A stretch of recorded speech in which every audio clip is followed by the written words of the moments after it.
For Explore3, it is a Google form we will be filling out. It starts by asking what your first and last name is. Then it wants to know, what do scientists think killed the dinosaurs? Question 3, is this process a small scale or large scale process? So whatever killed the dinosaurs, was that small scale or large scale? Do meteorite impacts happen quickly or slowly? Do we have evidence of meteorite impacts on Earth? Then I want to give you some vocabulary. Geoscience processes is any process that happens on Earth, such as weathering, erosion, and plate tectonics. Can all geosciences processes be seen as well as others? Yes, no, maybe. We've got the vocab words of global, which means relating to the whole world, and a microscopic, which is something that is so small that can only be seen by a microscope. Next, you'll see an image of the Bear Ringer meteorite crater. What do you see in this image? What are your observations?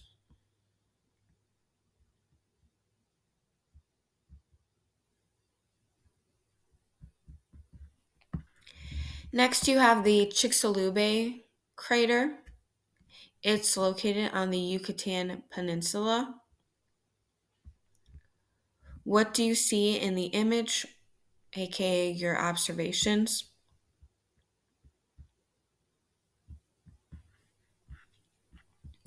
Scenario 1, which goes along with image 1, says about 50,000 years ago, a meteorite weighing about 300,000 tons made of nickel and iron was traveling through our solar system.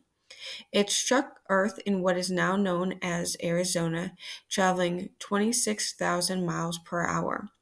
Millions of tons of limestone and sandstone exploded out of the crater. When all the dust from the explosion had fallen back to Earth, there was a crater 3/4 of a mile wide and 750 feet deep. The climate at the lake was cooler and wetter, and there were many trees and lakes. Many of the plants and animals were killed. When the Ice Age ended, the climate changed to a dry desert environment. The desert that can be seen around the crater today has kept the crater as it is due to limited weathering and erosion. Scenario 2.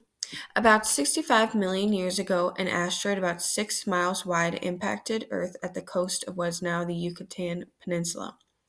It left a crater that is more than 110 miles wide and 12 miles deep.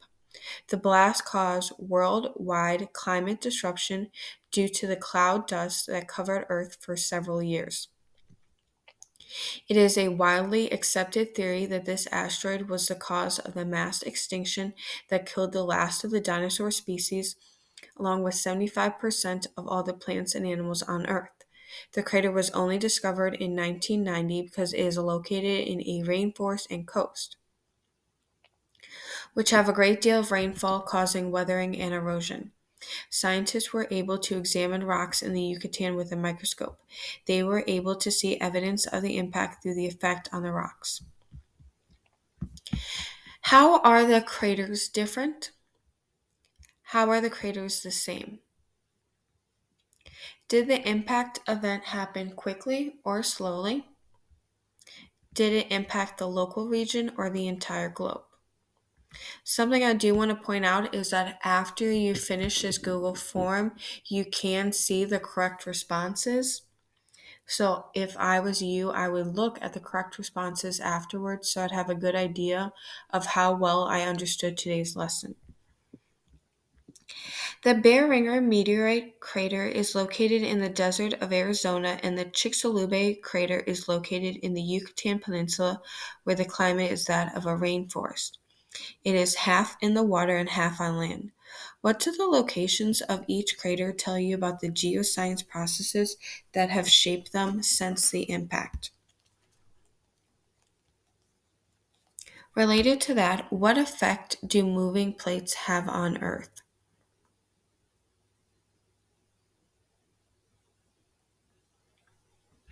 Where are volcanoes usually located?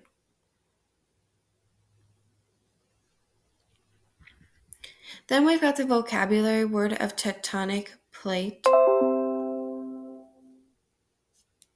which is a huge piece of lithosphere that slowly move along the atmosphere and consists of the crust and the rigid outermost part of the mantle. Do we have any tectonic plates that affect North America?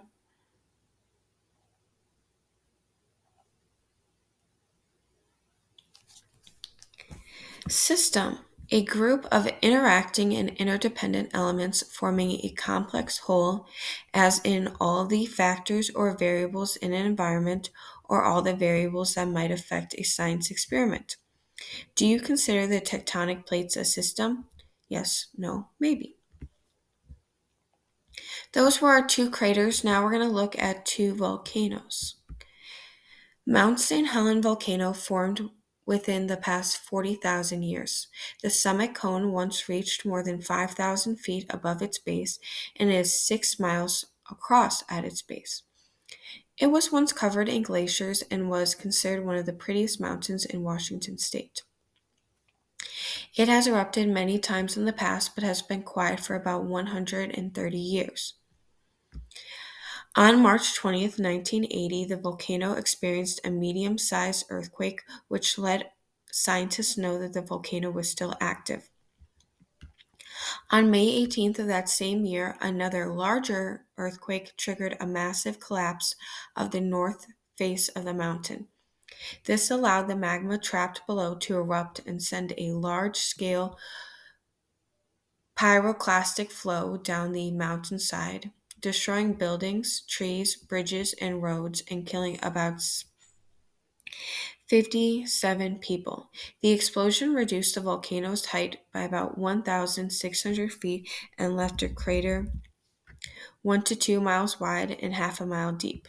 The ash from the explosion covered cars in Washington, Canada, and Idaho by noon that day.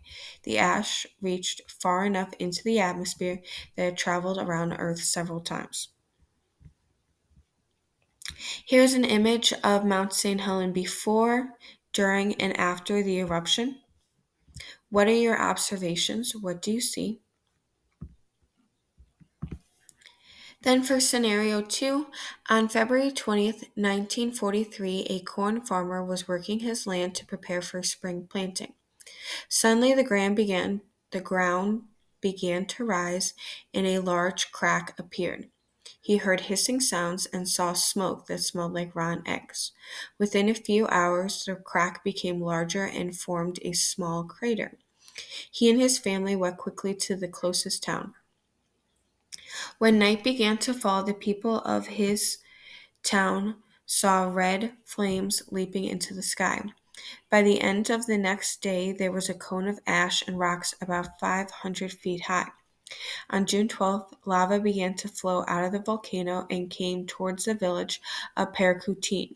It was evacuated, and over the next several months, another village called San Juan was evacuated and eventually covered with lava. The volcano continued to erupt for 9 more years, sending ash as far as Mexico City. The eruptions ended in 1952, leaving a cone 1,400 feet high. Although no one was killed by the lava flow, 3 people died when they were struck by lightning from the ash cloud. Here's an image 2 days after it started to erupt, 1 week after it started to erupt, and then what Paracutin looks like today. What are your observations based on the story and the images? Then I want to know, how are the volcanoes different? How are they similar? Do volcanic eruptions happen slowly or quickly? Do they affect just the local area or the entire globe? Here is where Mount St. Helens is located in Washington state in the United States. Paracutin, on the other hand, is located in the west part of Mexico City in Mexico. So it's right here in the middle section. How are these volcanoes similar in their locations? What tectonic plates affect these volcanoes? How fast do tectonic plates move? And does this movement of tectonic plates affect the local region or the entire globe? Good luck answering the questions, and remember, after you hit submit, you can view the correct answers, which is what I would recommend so that you can be sure you understand what was going on in this experiment.